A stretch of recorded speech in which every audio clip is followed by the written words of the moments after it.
नमस्कार, everything is here या माझ्या यूट्यूब चॅनलमध्ये सर्वांचं स्वागत आहे। सध्याची परिस्थिती पाहता भारतामध्ये आयुर्वेदिक उपाय खूप महत्त्वाची भूमिका बजावत आहेत आणि जर तुम्हाला सर्दी खोकला घशामध्ये इन्फेक्शन झालेलं असेल, छातीमध्ये कफ झालेला असेल आणि तुम्हाला जर मधुमेह किंवा शुगरचा त्रास असेल, बीपीचा त्रास असेल तर कुठल्याही प्रकारे घाबरून न जाता घरातला एक पदार्थ टाकून हा काढा बनवा आणि घरच्या घरी घ्या। दिवसातून 3 वेळा जर हा काढा घेतला तर तुमच्या छातीमधला कफ, घशामधलं इन्फेक्शन, सर्दी खोकल्याचा त्रास पूर्णपणे निघून जाईल आणि विशेषतः ज्यांना शुगर आणि बीपीचा त्रास आहे त्यांच्यासाठी तर हे खूप वरदान ठरणारं औषध आहे। फुफ्फुसामधील श्वसन नलिकेच्या आतल्या आवरणाच्या पेशीमधून सतत एक चिकट पदार्थ पाझरत असतो, त्याच ठिकाणी संसर्ग आपल्याला होत असतो। आयुर्वेदामधील 3 दोषापैकी कफ हा एक महत्त्वाचा दोष आहे आणि जर सर्दी खोकला झाल्यावर नाक, घसा आणि प्रसंगी श्वसन मार्गामध्ये जर पातळ स्राव तयार होत असेल तर यालाच आपण सर्दी किंवा कफ झाला असं संबोधतो आणि जर या ठिकाणी व्हायरल इन्फेक्शन झालेलं असेल तर यावर तात्काळ आयुर्वेदिक उपचार करणं खूप महत्त्वाचं आहे आणि हे इन्फेक्शन लंग्स पर्यंत म्हणजे फुफ्फुसांपर्यंत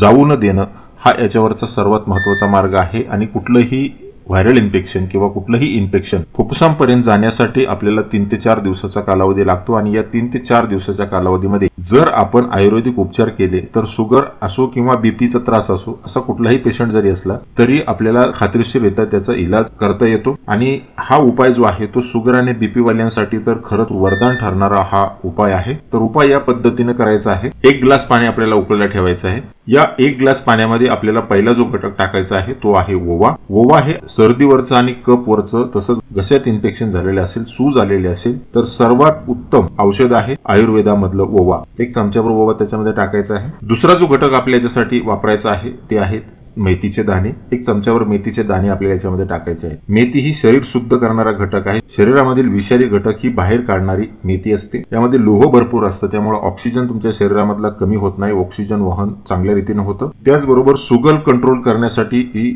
अत्यंत महत्त्वाची असते मेथीचे दाणे। श्वसन संस्थेमध्ये जर इन्फेक्शन झालेलं असेल, फ्लू झालेला असेल, ताप येत असेल, घशामध्ये इन्फेक्शन झालेलं असेल तर त्यावर ही जी मेथी आहे ती अत्यंत परिणामकारक आहे। 1 चमचाभर मेथी आपल्याला घ्यायची आहे, ती याच्यामध्ये टाकायची आहे। त्यानंतर याच्यामध्ये थोडंसं मीठ टाकायचं आहे चवीपुरतं। मीठ याच्यामध्ये आपल्याला उत्प्रेरक म्हणून एक कार्य करतं आणि याचे आयुर्वेदिक गुणधर्म वाढवतं। थोडंसं मीठ टाकायचं आहे। या 3ही घटकाला म्हणजे 1 चमचाभर ओवा, 1 चमचाभर मेथीचे दाणे आणि थोडंसं मीठ याला 1 ग्लास पाण्यामध्ये उकळायला ठेवायचं। अर्धा होईपर्यंत आपल्याला हे मिश्रण उकळून घ्यायचं आहे। या मिश्रणाने तुम्ही गुळण्या सुद्धा करू शकता, घशाला गरारे सुद्धा करू शकता। त्यामुळे घशामध्ये इन्फेक्शन झालेलं असेल तर ते पूर्णपणे निघून जातं। ज्यांना शुगर बीपीचा त्रास आहे त्यांनी या अर्धा ग्लासाचे 3 भाग करायचे। 1 भाग सकाळी, 1 भाग दुपारी आणि 1 भाग संध्याकाळी, असं दिवसातून 3 वेळेस कुठल्याही वेळेला म्हणजे 3 वेळेस तुम्ही कधीही घेऊ शकता। हे घेताना हे औषध आपल्याला थोडंसं कोमट करून घ्यायचं, एवढंच लक्षात ठेवायचं। कसल्याही प्रकारचा छातीमध्ये कफ झालेला असेल, सर्दीचा त्रास असेल, घशामध्ये इन्फेक्शन झालेलं असेल, पूर्णपणे निघून जातं। श्वास तुमचा पूर्णपणे मोकळा होतो, ऑक्सिजन लेवल तुमची चांगल्या रीतीने वाढते। आयुर्वेदामधला हा अत्यंत साधा परंतु खूपच परिणामकारक ठरणारा हा उपाय आहे। तुम्ही हा उपाय अवश्य करा। त्याचबरोबर ज्यांना शुगर बीपीचा त्रास आहे अशा सर्व पेशंट पर्यंत हा उपाय तुम्ही अवश्य शेअर करा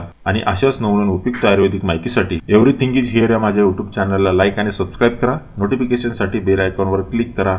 धन्यवाद।